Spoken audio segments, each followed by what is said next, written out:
In the reading today, when I was in the gathering with the little kids, we talked about how these advice or these rulings or challenges from Jesus sound pretty hard, actually. Don't bury your father. Don't go back and say goodbye to your friends in your home. What in the world is he thinking? And I decided to start with the easy one, which was, if you put your hand to the plow, don't look back. Remember, Satchel Paige is the one who said, never look back, they might be gaining on you, right? And I had one of the little kids, I had a stick, great big stick, and I said, we're going to pretend this is a plow. You've probably never plowed a field before, but I want you to plow straight lines, because if you're going to plant a field, you want your lines to be straight. That's the reason why you have something to guide you. So you see where you want to go, and he said, that's where I want to go. And I gave him the stick and said, okay, now I'm going to call to you, but every time I call to you, you need to talk to me. You can't just ignore me. And so he started plowing down the middle of the rug in the gathering, and I said, hey, David. And he turns around and I said, no, keep plowing, you can't lose time. And so he's plowing, and he's supposed to be going in a straight line, but he's talking to me, yes, Father Bob. And I said, okay, stop right there before he runs into somebody. And I said, now look where you are. Oh no. So where are you trying to go? There. Where are you going to end up? There. And what we realized, I said, this is the reason why Jesus says, don't look back. If you put your hand to the plow, he's saying you're on a journey toward a particular destination. Remember the first line? Jesus set his face to Jerusalem, and he's on a way with a mission. And in Luke's gospel, where in this section, where this passage begins, a whole new stretch of stories where Jesus is trying to teach his disciples what it will be like for them to truly follow.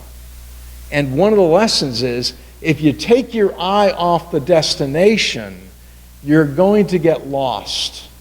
And you're not going to end up where you're supposed to do. And on Thursday we talked about, well, what will your field look like? And we've got this 6'5" Marine in the group, and he says your field is going to look like crap. But that isn't the whole story, is there? And I know you were talking about it a little differently this morning. Yeah. So I love the image of that waving plowshare. And if we imagine our lives, I would guess that for most of us, you set yourself in one task, and then something else comes up, and you get distracted and you get pulled aside. And then you get pulled in another direction, and another direction. And it goes back and forth, and it's like that plowshare. And so what strikes me about that is not so much Jesus's responses to these people who are saying, oh yeah, I'll follow you, but theirs. Has anyone ever uttered the phrase, but first? I do it all the time. Yes. Will you cut the grass? Oh yes, but first. Right? Look, we need to dust everything in the house. That's so much better than... But first. Well, I say but first way too much. And all too often it's to my kids. Being mommy means tugs on the shirt. Mommy, where's my shirt? Mommy, where are my toys? Mommy, come and play. Mommy, can you come outside? And all too often, my response is, yes, I'll be right there, but first I have to get dinner in the oven. We have to eat. These are good things to do. We have to eat dinner. We have to have clean dishes, otherwise we have nothing to eat dinner off of. And so that's what happens. Well, my kids, they know exactly what sleep does for you. Sleep gives you energy specifically energy so that you can play. So we teach them, you have to go to sleep, you have to take naps, you have to get a good night's sleep so that you can have energy to play. And one day, they said, Mommy doesn't sleep as much as we do because Mommy doesn't need that much energy. Mommy doesn't have to play, she just has to make dinner. And I realized that what my kids are seeing as my role in the family is to make dinner. I don't play with them. I make them food.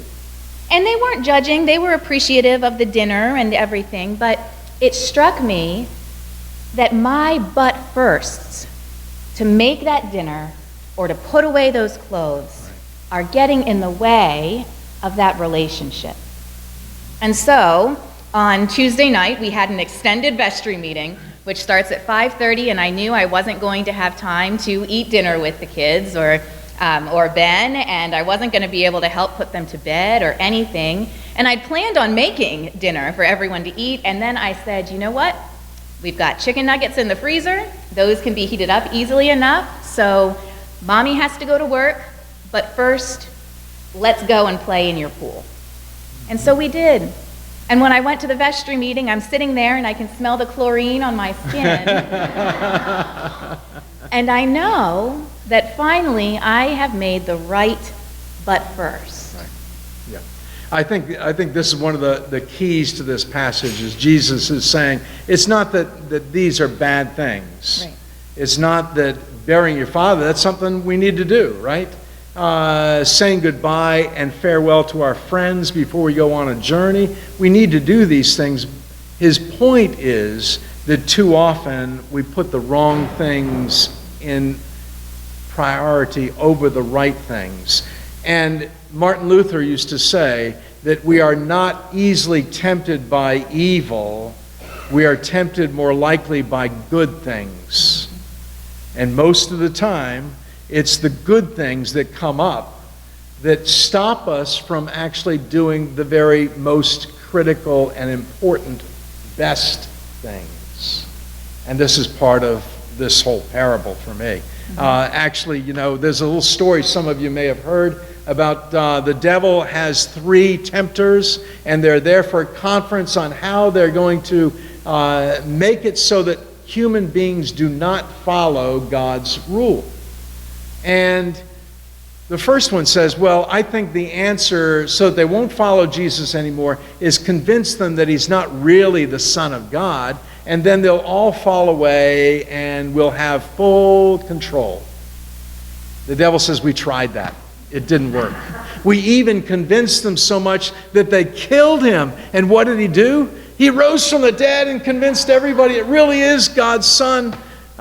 So forget that. Number 1 won't work. What else? What other ideas do we have? Well, the second one came up and he said, I've got the best idea. We put obstacles in their way and make it really hard for them to follow Jesus. And if we can put enough obstacles that hurt them, then pretty soon they'll decide this isn't worth it. The devil said, forget it. We keep trying that. That's all the time we try that.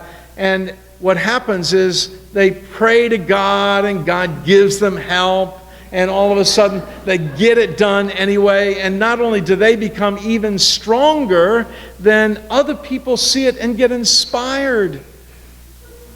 He says, forget number 2 idea. It won't work. It won't work. What other ideas do you have? And finally the third one says, I've got an idea. He says, what you do is you whisper in the ear that says, that's a really good thing, but let's start that tomorrow. The devil says, I think you've got it. I think you've got it.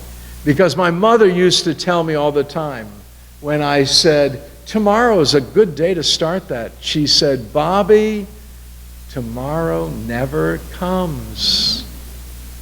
Maybe your mother said something like that. Tomorrow never comes. And so the more we keep putting it off. Right. So these people, these men, who say, yeah, I'm going to follow you, but I'll do it tomorrow. Tomorrow. Because how long does it take to bury someone? Not A good that amount long, of not that long, but I'll long get so enough. distracted. Yes, long enough. And what is involved in a burial? You see family, you see friends, you talk to them. They say, oh, let us take care of you for a few days. And you say, oh, that sounds so good. I'll see Jesus next time. And Jesus has so many people around, Yeah, he so doesn't many need me. people following. I can do all that he needs me to do right here. It happens all the time. Best intentions. We're going to do it tomorrow. And as long as you speak the words, it's like you're saying, it's like it's being done.